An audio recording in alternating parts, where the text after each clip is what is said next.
Can you tell us a little bit about your background? So my background is I was originally a marketer by trade. Yeah. And about 8 or 9 years ago, I had the opportunity to work in construction, and in terms of my knowledge, wanted to increase my technical capability, and that's where I sought out TIV to go and do my Cert 4.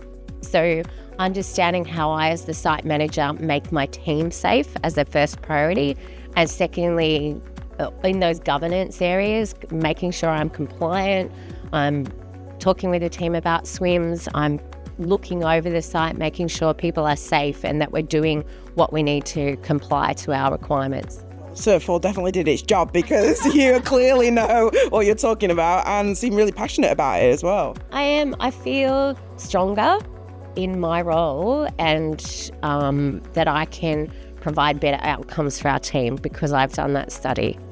Having done the Cert 4 yourself, would you encourage your chippies, even as qualified, that could be a next step for them? I've got one of our apprentices who'll finish up this year is starting his Cert 4 with TIV, which is really cool. I think what was important to me as a mum, the flexibility of the study mode.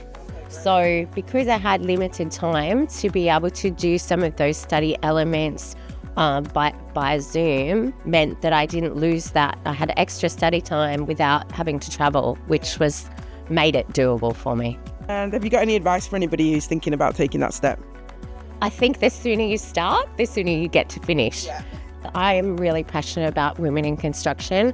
I think we have a place. We look at things differently, and the more that we can have better equity on site and in construction operations, I think we better serve our clients because we know the needs of families building houses.